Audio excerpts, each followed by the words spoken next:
네, 이 시간 우리에게 주시는 하나님의 말씀은 신약성경 마태복음 4장 1절부터 11절까지입니다. 그때 예수께서 성령에게 이끌려 마귀에게 시험을 받으려 광야로 가사 40일을 밤낮으로 금식한 후에 줄이신지라. 시험하는 자가 예수께 나와서 이르되 내가 만일 하나님의 아들이거든 명하여 이 돌들로 떡더미가 되게 하라. 예수께서 대답하여 이르시되 기록되었을 때 사람이 떡으로만 살 것이 아니요 하나님의 입으로부터 나오는 모든 말씀으로 살 것이라 하였느니라 하시니, 이에 마귀가 예수를 거룩한 성으로 데려다가 성전 꼭대기에 세우고 이르되 내가 만일 하나님의 아들이거든 뛰어내리라. 기록되었을 때 그가 너를 위하여 그의 사자들을 명하시리니 그들이 손으로 너를 받들어 발이 돌에 부딪히지 않게 하리로다 하였느니라. 예수께서 이르시되 또 기록되었을 때 주 너의 하나님을 시험하지 말라 하였느니라 하시니, 마귀가 또 그를 데리고 지극히 높은 산으로 가서 천하만국과 그 영광을 보여 이르되 만일 내게 엎드려 경배하면 이 모든 것을 내게 주리라. 이에 예수께서 말씀하시되 사탄아 물러가라. 기록되었을 때 주 너의 하나님께 경배하고 다만 그를 섬기라 하였느니라. 이에 마귀는 예수를 떠나고 천사들이 나와서 수종되니라. 아멘. 여러분들하고요, 지난 한 주간도 수고하셨습니다. 은혜 많이 받으세요. 같이 한번 인사하겠습니다. 지난 한 주간도 수고하셨습니다. 은혜 많이 받으세요. 네, 오늘도 하나님 주시는 귀한 은혜로 우리의 영혼이 새 힘을 얻고 또 힘든 삶의 현장으로 돌아가서 힘있게 살아갈 수 있는 우리 모두가 되었으면 좋겠습니다. 성경을 보면 마귀를 부르는 다양한 이름들이 있음을 알 수 있습니다. 스크린을 보시면 이름들이 쭉 나와 있는데 한번 보시면서 들어보시기 바랍니다. 마귀의 별명이라고도 할 수 있는데요, 요한계시록 12장 10절에서는 참소자라고 부르고 있고 데살로니가후서 2장 4절에서는 대적하는 자라고 부르고 있습니다. 마태복음 12장 24절에서는 귀신의 왕, 고린도후서 4장 4절에서는 이 세상의 신, 요한복음 8장 44절에서는 살인자, 거짓말쟁이, 거짓의 아비, 요한계시록 12장 9절에서는 옛뱀, 큰 용이라고 부르고 있고 에베소서 2장 2절에서는 공중의 권세 잡은 자, 에베소서 6장 12절에서는 어둠의 세상 주관자라고 부르고 있습니다. 오늘 본문에도 마귀의 또 다른 이름이 나오는데요, 본문 3절에 나와 있는 시험하는 자입니다. 정말이지 마귀가 여러 가지 다양한 이름으로 불리는 것을 알 수 있는데요, 오늘은 이런 다양한 이름들 중에서 본문에 나오는 시험하는 자로서의 마귀에 대한 것들을 살펴보려고 합니다. 본문에 나와 있는 대로 마귀는 시험하는 자입니다. 그런데 마귀의 시험에는 긍정적인 의미가 없습니다. 거짓말쟁이요 거짓의 왕인 마귀의 시험에, 살인자인 마귀의 시험에, 어둠의 세상 주관자인 마귀의 시험에 선한 것이 있을까요? 아니요, 전혀 없죠. 그러니 마귀의 시험에 긍정적인 의미가 없다라는 것입니다. 대신 마귀의 시험에는 악한 것만 있죠. 부정적인 의미밖에 없다는 것입니다. 그렇기에 마귀의 시험을 유혹이라고 합니다. 유혹의 사전적인 의미는요, 꿰어서 정신을 혼미하게 하거나 좋지 아니한 길로 이끌다라는 것입니다. 마귀는 이 정의대로 모든 사람들에게 행하죠. 하나님을 믿는 사람이든 믿지 않는 사람이든 사람들을 꿰어서 정신을 혼미하게 하고 사람들을 좋지 아니한 길로 이끌고 간다는 것입니다. 그리하여 하나님을 믿지 않는 사람들은 계속해서 하나님을 거부하게 만들고 믿지 못하게 합니다. 하나님을 믿는 사람들은 어떻게 해서든지 그 믿음을 흔들고 무너뜨리려고 합니다. 이것이 바로 마귀의 시험이고 유혹인 것이죠. 마귀가 이렇게 시험하는 자라면 그 대상이 있을 것입니다. 방금 전에 말씀드렸듯이 모든 사람이 그 시험의 대상이죠. 하나님을 믿든지 믿지 않든지 모든 사람들이 마귀에게 시험을 당한다는 것입니다. 그렇다면 여기 있는 우리들은 어떠할까요? 두말할 필요 없죠. 우리들도 시험의 대상입니다. 그렇게 마귀는 시시틈틈 기회를 노리고 있고 기회를 잡으면 여지없이 우리를 시험합니다. 우리는 이 사실을 분명하게 인식하고 있어야 합니다. 왜냐하면 그렇게 해야 늘 뛰어서 마귀의 시험에 대적할 수 있기 때문입니다. 혹시 우리 중에 나는 마귀의 시험의 대상이 아니다, 다른 사람은 몰라도 나만큼은 마귀가 시험할 수 없다라고 생각하는 분이 계십니까? 기도도 많이 하고 있고 성경도 많이 보고 있고 영적인 경험도 많이 하고 있기 때문에 마귀는 절대로 이런 나를 건드릴 수 없다라고 생각하는 분이 계십니까? 만약에 우리 가운데 이렇게 생각하는 분이 있다면 지금 당장 그 생각을 버리시기 바랍니다. 왜 그렇습니까? 그런 생각은 정말 착각 중에 착각이어서 우리를 실패하게 만드는 것이기 때문이죠. 마귀에게 시험을 당하셨던 예수님을 보면 이 사실을 분명하게 알 수 있습니다. 본문을 보면 예수님께서 마귀에게 시험을 당하셨는데 언제 시험을 받으셨습니까? 본문 1절에 나와 있는데요. 그때 받으셨습니다. 여기서 그때는 정확하게 어떤 때를 말하는 것일까요? 본문 앞에 나와 있는데요. 예수님께서 세례 요한에게 세례를 받으신 때를 말합니다. 그런데 예수님은 세례를 받으실 때 놀라운 영적인 경험을 하셨습니다. 어떤 경험을 하셨죠? 하늘이 열리고 성령이 비둘기같이 예수님 위에 임하시는 경험을 하셨습니다. 더욱이 하늘로부터 이는 내 사랑하는 아들이요 내 기뻐하는 자라는 성부 하나님의 음성까지 들으셨습니다. 이후에 예수님은 성령으로 충만하셨죠. 예수님께서 이렇게 놀라운 영적인 경험을 하고 성령으로 충만하실 때가 바로 본문에서 말하고 있는 그때였고 마귀가 바로 이런 때에 예수님을 시험했던 것입니다. 그렇다면 우리는 어떨까요? 우리도 두말할 필요 없이 마귀의 시험을 받을 수 있는데 심지어 우리가 기도를 많이 하고 성경도 많이 보고 그래서 은혜를 많이 받을지라도 성령으로 충만할지라도 마귀가 시험을 한다는 것입니다. 그렇게 우리는 기도와 말씀을 통해서 은혜를 받고 그래서 내 자신의 영적인 상태가 좋다라고 느껴질 때 은혜 충만하고 성령 충만하다라고 느껴질 때 더욱더 조심하고 경계해야 합니다. 왜 그렇습니까? 우리가 이럴 때 이런 나를 마귀가 건드릴 수 없다라고 자신감을 가질 수 있고 안심할 수 있기 때문이죠. 그러나 아닙니다. 오히려 마귀가 이런 때 우리를 더 시험하죠. 왜 그럴까요? 마귀가 이런 우리를 그냥 두지 않고 받은 은혜 다 쏟아내게 하려고 좋은 영적인 상태를 망가뜨리려 하기 때문이죠. 이런 사실을 분명하게 인식하는 우리 모두가 되시기를 바랍니다. 그리하여 늘 깨어서 특별히 은혜 받을 때 더더욱 경계하며 마귀의 시험에 민감하게 반응하고 그 시험을 대적하는 우리 모두가 되시기를 바랍니다. 그렇다면 마귀는 어떻게 우리를 시험할까요? 본문을 보면 마귀가 예수님을 시험했던 내용이 나옵니다. 모두 세 가지를 시험했는데요. 첫째 시험은 돌들로 떡덩이가 되게 하라는 것이었습니다. 둘째 시험은 성전 꼭대기에서 뛰어내리라는 것이었습니다. 마지막 세 번째 시험은 천하 만국과 그 영광을 보여주며 마귀 자신에게 엎드려 경배하라는 것이었습니다. 그런데 마귀가 예수님을 시험할 때 예수님에 대하여 했던 말이 있었습니다. 본문 3절과 6절에 나와 있는데요. 내가 만일 하나님의 아들이거든 이라는 말입니다. 여기 나오는 만일이라는 말에는요. 의심의 의미가 담겨있지 않습니다. 그런 의미가 담겨있는 것 같은데 원어 성경을 보면 그런 의미가 담겨있지 않고요. 대신 이 말에는 사실을 인정하는 의미가 담겨있습니다. 그러니까 마귀가 예수님을 하나님의 아들로 인정하고 있었다는 것이죠. 이 사실을 통해서 마귀가 했던 시험의 본질을 알 수 있습니다. 무엇이냐면 예수님에게 하나님의 아들로서의 권세를 행하라고 유혹했던 것이죠. 그러니까 예수님이 하나님의 아들이시니 돌을 떡으로 만들라는 것이었습니다. 예수님이 하나님의 아들이시니 성전 꼭대기에서 뛰어내리라는 것이었죠. 예수님이 하나님의 아들이시니 그에 합당한 천하 만국의 영광을 취하라는 것이었습니다. 한마디로 예수님이 하나님의 아들이시니 그 아들답게 권능을 행하고 그에 합당한 영광을 취하라는 것이었죠. 바로 이것이 마귀가 예수님에게 했던 시험의 본질이었습니다.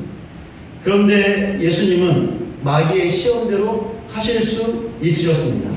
하나님의 아들로서 돌을 떡이 되게 하실 수 있었고 성전 꼭대기에서 뛰어내려도 머리털 하나 상하지 않을 수 있었고 마귀가 보여준 천하 만국의 영광을 능히 취할 수 있으셨습니다. 그런데 예수님께서 어떻게 하셨죠? 능히 하실 수 있음에도 불구하고 행하지 않으셨습니다. 하나님의 아들로서 능히 행할 수 있던 신적 권세를 행하지 않으셨던 것이죠. 이유가 무엇이었을까요? 앞에서 보았지만 마귀가 예수님을 시험했을 때는 예수님께서 세례요한에게 세례를 받으시고 성령으로 충만하실 때였습니다. 그런데 이때는 또 다른 때이기도 했습니다. 예수님께서 죄인된 인간을 구원하시기 위해 구원 사역을 시작하기 바로 직전이었던 것이죠. 그런데 예수님께서 구원 사역을 이루시고 성취하시는 방법이 있었습니다. 그 방법은 마귀의 시험대로 예수님이 하나님의 아들로서 그에 합당한 권세와 특권을 행하시고 그리하여 모든 사람들에게 칭송을 받고 천하 만국의 영광을 누리는 것이 아니었죠. 예수님께서 구원 사역을 이루시는 방법은 전혀 다른 것이었습니다. 빌립보서 2장 6절부터 8절까지입니다. 그는 근본 하나님의 본체시나 하나님과 동등됨을 취할 것으로 여기지 아니하시고 오히려 자기를 비어 종의 형체를 가지사 사람들과 같이 되셨고 사람의 모양으로 나타나사 자기를 낮추시고 죽기까지 복종하셨으니 곧 십자가에 죽으십니다. 예수님께서 구원 사역을 이루시는 방법은 하나님의 아들로서 근본 하나님의 본체이시지만 하나님과 동등됨을 취하는 것이 아니었습니다. 오히려 그 반대였는데 자기를 비우는 것이었죠. 그리하여 종의 형체를 가지되 사람들과 같이 되시는 것이었습니다. 그리고는 자기를 낮추시고 죽기까지 복종하는 것이었는데 바로 십자가의 권한을 받고 죽으시는 것이었습니다. 바로 이것이 예수님께서 구원 사역을 이루시는 방식이었고 예수님을 향한 성부 하나님의 뜻이었습니다. 그러니 어떻습니까? 예수님께서 성부 하나님의 뜻에 따라 구원 사역을 시작하는 바로 그때 마귀가 가만히 있을 수 없었던 것이죠. 어떻게 해서든지 예수님의 구원 사역을 방해해야 했습니다. 그래서 마귀가 예수님을 시험했던 것이죠. 내가 만일 하나님의 아들이거든 이라고 하면서 하나님의 아들로서의 권세를 행해라고 결국 하나님의 뜻에 불순종하라고 예수님을 유혹했던 것입니다. 마귀는 이 유혹을 통해서 예수님을 넘어지게 하려 했고 그 결과 성부 하나님의 뜻에 불순종하게 하여 예수님의 구원 사역을 시작하지 못하게 하려 했던 것이죠. 그러나 예수님은 이런 마귀의 시험의 본질을 아셨습니다. 그렇게 하나님의 뜻에 온전히 순종하여 구원의 사역을 시작하고 이루시기 위하여 마귀의 유혹에 넘어가지 않으셨던 것입니다. 여기 있는 우리는 예수님처럼 하나님의 아들이 아닙니다. 그러니 예수님과 같은 신적인 권세와 권능도 없고 예수님이 누려야 하는 영광을 누릴 수도 없습니다. 그러나 우리도 갖고 있는 것들이 있죠. 우리에게도 무엇인가 행할 수 있는 힘도 있고 능력도 있습니다. 지식도 있고 경험도 있고 지혜도 있습니다. 직분도 있고 영적인 은사도 있고 돈도 있습니다. 더욱이 무엇인가를 행함으로 다른 사람들의 칭송을 받고 영광을 받을 수도 있죠. 바로 이 부분에서 마귀가 우리를 시험하고 유혹하는 것입니다. 그러니까 우리의 능력, 경험, 지식, 은혜, 은사, 직분, 돈으로 우리가 충분히 행할 수 있는 것들을 행하게 하는 것이죠. 그리고 무엇인가를 이루었을 때 그것이 순전히 나의 힘으로 된 것으로 여기게 하는 것입니다. 하나님은 그 성취에 아무런 도움도 간섭도 하지 않으셨다고 여기게 하는 것이죠. 그 결과 우리의 이름을 내게 하고 우리의 이름을 높이게 하는 것입니다. 그리하여 하나님께 돌아가야 할 영광을 우리가 가로채게 하는 것이죠. 우리로 하여금 하나님께서 받으실 영광을 도둑질하게 하는 것입니다. 사실 우리가 우리의 이름을 내고 우리의 이름을 높여서 다른 사람들의 칭송을 받고자 하는 것은 우리의 내면 깊숙이 자리 잡고 있는 죄의 본성입니다. 우리 내면을 지배하고 있는 육체의 욕심이죠. 그렇게 마귀는 야고보 사도가 오직 각 사람이 시험을 받는 것은 자기 욕심에 끌려 미혹 때문이 라고 말했던 것처럼 어떻게 해서라도 우리가 자기 욕심에 이끌려 미혹하도록 우리를 시험하고 유혹하는 것입니다. 이렇듯 마귀의 유혹은 우리로 하여금 하나님이 아닌 우리 자신을 집중하게 합니다. 하나님의 능력이 아닌 우리의 능력을 보게 하고 하나님께서 가진 것이 아닌 우리가 가진 것을 보게 하고 하나님이 우리를 통해서 하시는 일이 아니라 우리가 할 수 있는 일들을 보게 하죠. 마귀가 이렇게 우리를 유혹하는 이유는 단 한 가지입니다. 하나님께 돌려야 하는 영광을 우리 자신에게로 돌리게 하려는 것이죠. 하나님께서 받으셔야 하는 영광을 도둑질하게 하는 것입니다. 바로 이것이 마귀가 우리를 시험하고 유혹하는 본질적인 이유입니다. 우리는 이 시험과 유혹을 뿌리쳐야 합니다. 이 시험에서 승리해야 합니다. 그럼 어떻게 해야 승리할 수 있을까? 결론부터 말씀을 드리면 하나님과 바른 관계를 맺는 것입니다. 하나님과 바른 관계를 맺고 있으면 마귀의 시험에 승리할 수 있습니다. 그렇다면 우리가 맺어야 할 하나님과의 바른 관계는 무엇일까요? 이 물음의 답은 본문에 나와 있는 예수님께서 인용하신 하나님의 말씀을 통해서 얻을 수 있습니다. 우리가 잘 알듯이 예수님께서는 마귀의 시험을 하나님의 말씀으로 대적하셨습니다. 그때 예수님께서 인용하셨던 구약의 말씀, 특별히 신명기의 말씀들이 있습니다. 이 말씀들을 통해서 하나님과 맺어야 바른 관계가 무엇인가를 알 수 있는 것이죠. 세 가지입니다. 첫째, 순종입니다. 예수님께서는 돌들이 떡덩이가 되게 하라는 마귀의 첫 번째 시험을 사람이 떡으로만 살 것이 아니요 하나님의 입으로부터 나오는 모든 말씀으로 살 것이라는 신명기 8장 3절의 말씀으로 대적하셨습니다. 예수님은 인간의 몸을 입고 이 땅에 오셨죠. 그렇게 예수님은 인간의 육체적인 필요를 따라 생활하셨습니다. 목마르면 물을 마셔야 했고, 피곤하면 쉬어야 했고, 졸리면 주무셔야 했고, 배고프면 드셔야 했습니다. 그런데 예수님께서 마귀에게 시험 받으실 때 40일을 금식하신 후였습니다. 그러니 본문에 나와 있는 대로 예수님께서는 줄이셨죠. 예수님은 늘 그렇게 받듯이 육체적인 필요를 채우셔야 했습니다. 줄이셨기 때문에 무엇인가를 드셔야 했던 것이죠. 바로 이 순간에 마귀가 예수님을 시험했던 것입니다. 무엇이 문제인가 말인가? 당신은 하나님의 아들이 아닌가? 그러니 지금 당장 돌들을 떡덩이가 되게 해서 그것을 먹으면 되는 것이 아닌가? 정말 아무것도 아니지 않은가? 마귀는 예수님께 줄인 것을 해결하기 위해 예수님의 신적인 권세를 행하라고 했던 것이죠. 정말이지 교활한 시험이 아닐 수가 없었습니다. 예수님께서 이 시험을 신명기 8장 3절의 말씀으로 대적하셨던 것입니다. 예수님께서 인용하신 이 말씀은 하나님께서 이스라엘 민족이 하신 말씀이었는데 우리가 잘 알듯이 광야에서 만나를 주시면서 하셨던 말씀이었습니다. 이 말씀에는 만나를 주신 분명한 목적이 나와 있는데요. 무엇이냐면 이스라엘 민족의 생존이 먹는 것에만 달려있는 것이 아니라 하나님의 입에서 나오는 하나님의 말씀에 달려있다는 것을 알게 하기 위함이었습니다. 이스라엘은 하나님의 백성이었죠. 그렇게 그들의 생존은 단순히 먹는 것에 달려있지 않았습니다. 그들의 진정한 생존은 하나님의 입에서 나오는 하나님의 말씀에 달려 있었던 것이죠. 즉 하나님의 입에서 나오는 말씀에 순종하는 것이었습니다.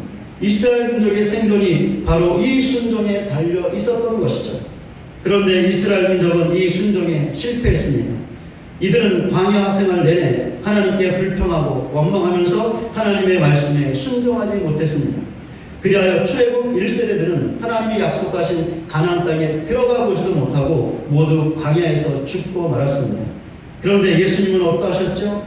성부 하나님께서 정하신 구원의 사역의 방법, 그 하나님의 뜻에 순종하시려고 이스라엘 민족이 실패하셨던 그 광야에서 사탄의 시험에 대적하셨고 승리하셨던 것입니다.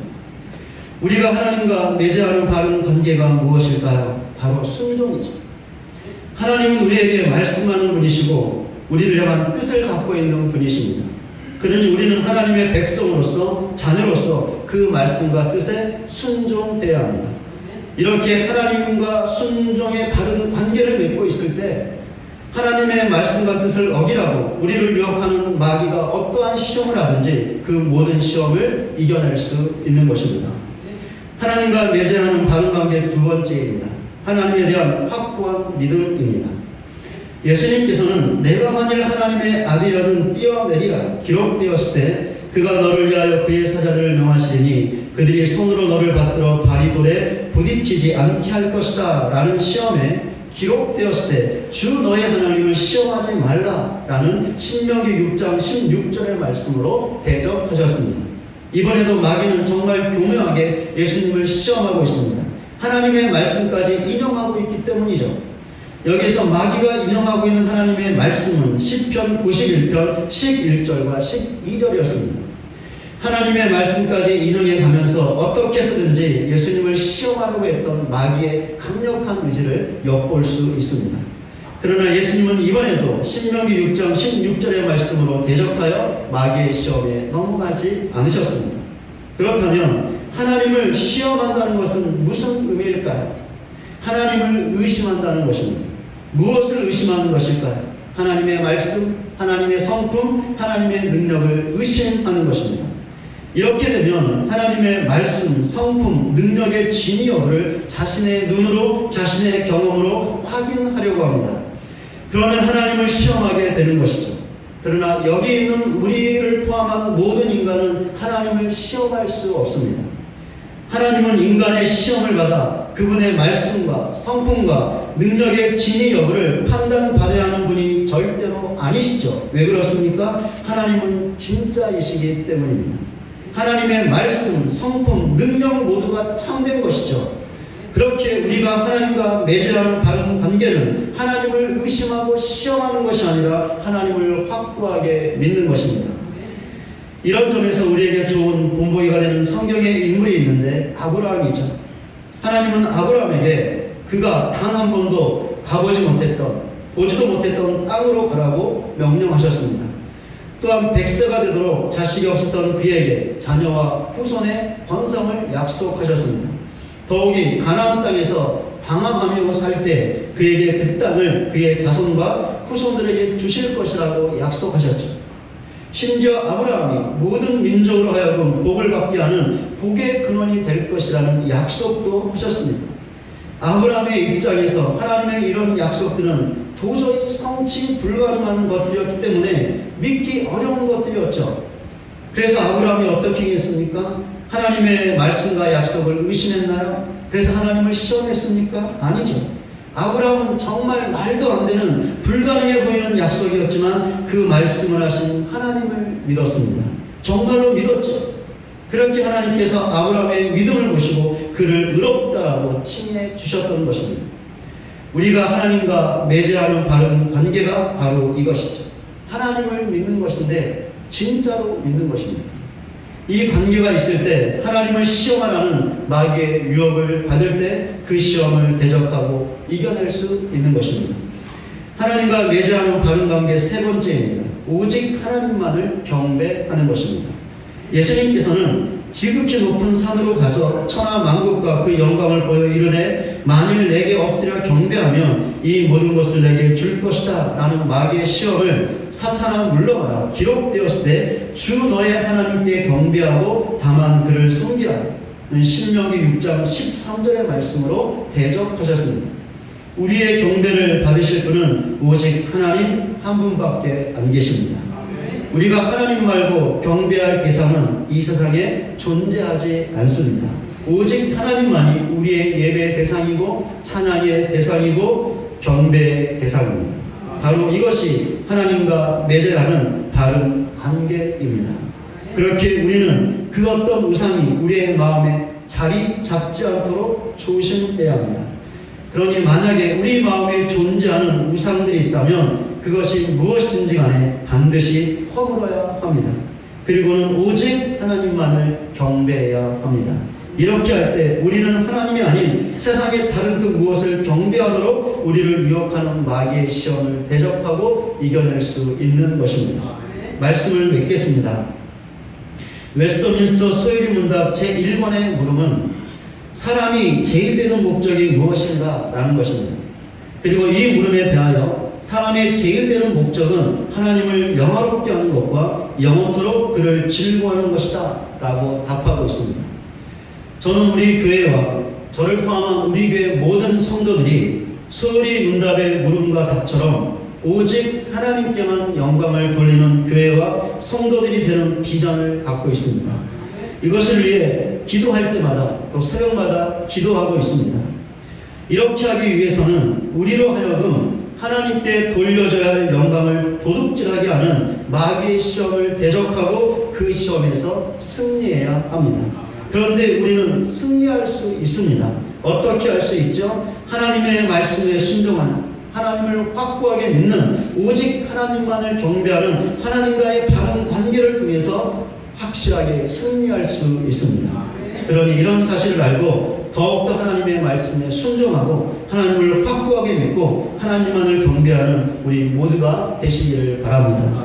그리하여 마귀가 우리에게 그 어떤 시험을 한다 할지라도 그 모든 시험을 이겨내고 오직 하나님께만 영광을 올려드리는 우리 교회와 저와 여러분 모두가 되시기를 주님의 이름으로 간절히 축원을 드립니다.